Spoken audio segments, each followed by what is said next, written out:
Hello and welcome. This is a presentation of our work, JRMOT, a real-time 3D multi-object tracker and a new large-scale dataset. Here's a snapshot of what's to come. We present JRMOT, a 3D multi-object tracker that combines 2D and 3D sensor modalities, achieves state-of-the-art performance on the Kitty tracking benchmark, and runs in real time on our social mobile manipulator, Jackrabbit. We also present JRDB, a first-of-its-kind multimodal dataset that contains nearly 4 million human bounding boxes in 2D and 3D and is recorded in both indoor and outdoor scenes. It's important to highlight why 3D multi-object trackers are indeed relevant. Let's motivate this work by breaking it into two parts: why multi-object tracking is required and why in 3D. Let's answer the first of these questions. Why do we need a multi-object tracker? High-level planning tasks in multi-agent environments often require consistent location for some subset of objects in a scene. To effectively plan a route, an agent must be cognizant of the scene and the agents in it. There are multiple questions that an agent must ask and be able to answer. For example, what are the objects in the scene? Where are they? Where have they been? And where are they likely to be? MOT systems, in some way, shape, or form, aim to answer the first three of these, and are therefore a crucial component of autonomously navigating agents. The second question is, why do we need to do this in 3D? And the simple answer to that is that real-world motion happens in 3D space. Since the end goal is to effect some sort of motion in 3D, we would like to be aware of the locations of other agents in the same space. With the goal of 3D MOT in mind, let's explore two common sensor modalities that most autonomous agents possess. The first is a 2D RGB image. When it comes to MOT, it has several advantages, including that it is dense, it is well structured in the form of a pixel grid, and there are multiple efficient algorithms such as CNNs that work well on the 2D RGB space.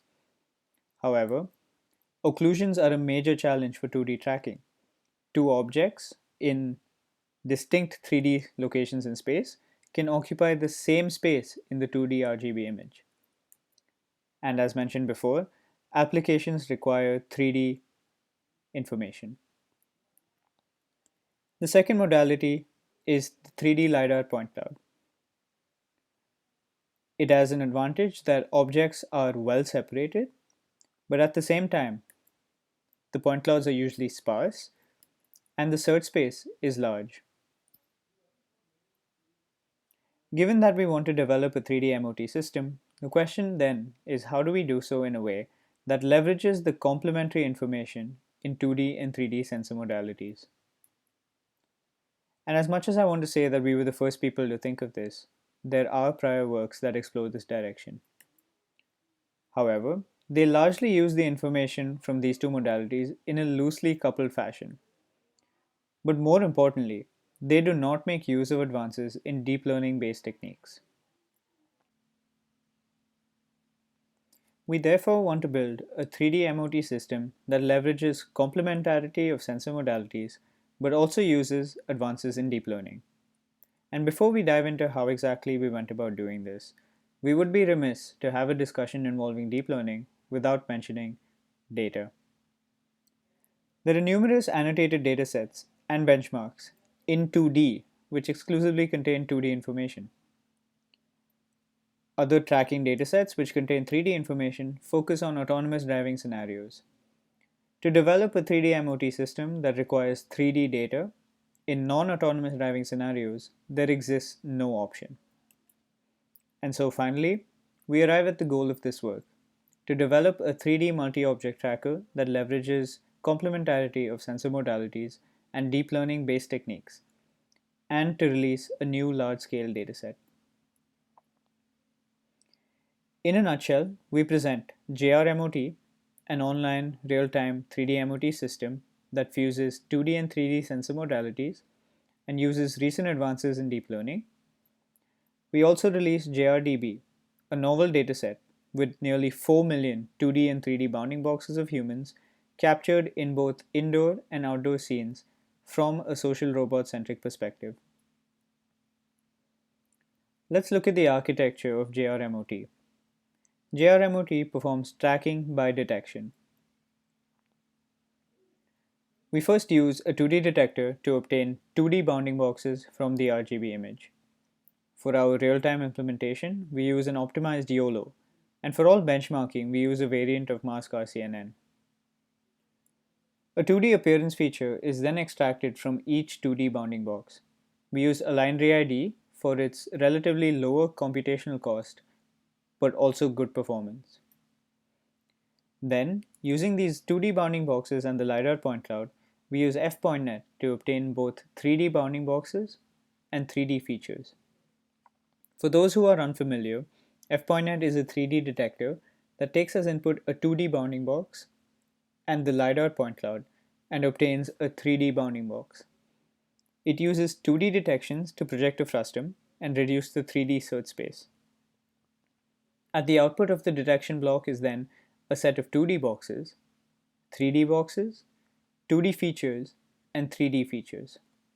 Note that each 3D bounding box has an associated 2D bounding box.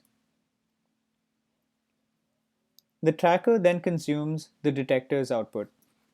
It uses the 2D and 3D features to associate detections in the current frame with tracks from the previous frame using JPDA, or Joint Probabilistic Data Association. Once associated, the detections are used to update a novel multimodal Kalman filter, resulting in the final tracker output. The data association can be broken down into 4 steps. The first is the feature fusion. This module combines the 2D and 3D features available for each object to obtain a single representative feature. Whereas the 2D feature encodes the RGB appearance, the 3D feature codifies the shape of the object. We utilize a 3-layer fully connected network trained using the triplet loss. The standard triplet loss takes 3 inputs. The first is the anchor, denoted by A. The second is the positive example, denoted by P, which is another input belonging to the same class as the anchor. And the third is the negative example, denoted by N, an input belonging to a class different from that of the anchor. Alpha here is a margin, which is a hyperparameter for the loss.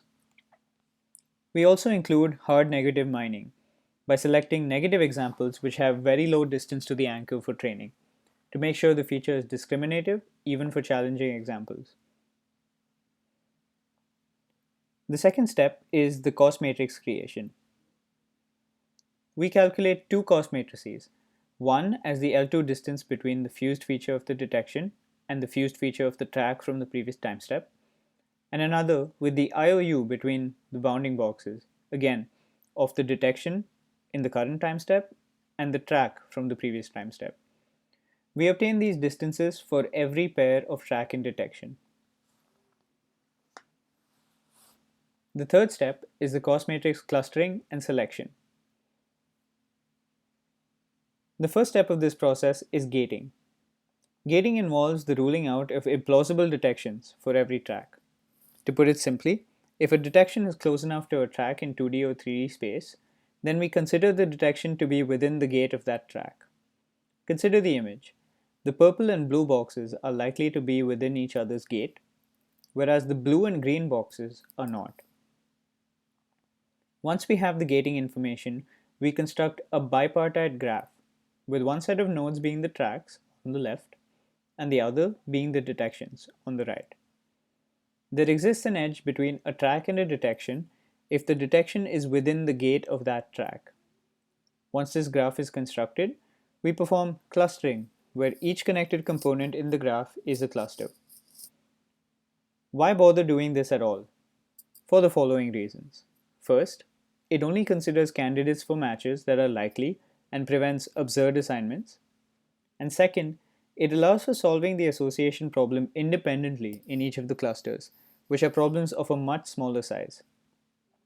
This leads to significant computational gains. The final step is the selection. We perform entropy-based selection. Based on the two previously calculated cost matrices, we select the cost matrix with the lower entropy. The key idea here is if given a cost matrix that is more discriminative, it must have a lower entropy, or in other words, be more peaky. Finally, we have JPDA. JPDA is performed on each cluster. JPDA stands for Joint Probabilistic Data Association, a form of data association that results in soft or probabilistic assignments. It is done in one of two possible ways depending on the size of the cluster. Details can be found in the paper. The overall idea is that JPDA results in soft assignments between all track detection pairs.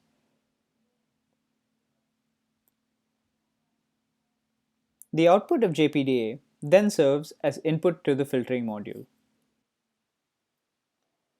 We use a two-step update. The first is a PDA update of the filter state using the 3D measurements. PDA stands for Probabilistic Data Association. The bulk of the information of the 3D location of the object, we surmise, must come from the 3D measurement, which is why it is used to update the filter first. We then use an extended Kalman filter PDA update using the 2D measurements. The 2D measurements act as a fine-tuning measurement. Orientation can often be more finely estimated using the 2D measurement. To benchmark our tracking system, we run experiments on the widely used Kitty dataset. We achieve state-of-the-art performance on the Kitty car benchmark amongst all online methods. We are also top 4 amongst online methods on the Kitty pedestrian tracking benchmark. Here are a few visuals of the output of JRMOT on our dataset, JRDB. The color of the bounding box denotes the ID of the track. We see that sequences in JRDB are both with and without ego motion in crowded social settings. To evaluate JRMOT quantitatively on JRDB, we compare with AB3D-MOT as a baseline. AB3D-MOT relies purely on 3D detections, and for a fair comparison, we use the F-point detections that are generated from our system as its input. Seen here is a comparison to the baseline as a function of distance from the center. On the left, we see the MOTP, where higher is better, and on the right, we see ID switches, where lower is better. Note that across all distance ranges, JRMOT outperforms the baseline. However, the benefit of using 2D information is most strongly seen further away from the sensor, where the 3D point cloud is likely to be extremely sparse. We also carry out Onrobot experiments on our social mobile manipulator, Jackrabbit. We do so in indoor scenes, in outdoor scenes, and with a different number and trajectories of people.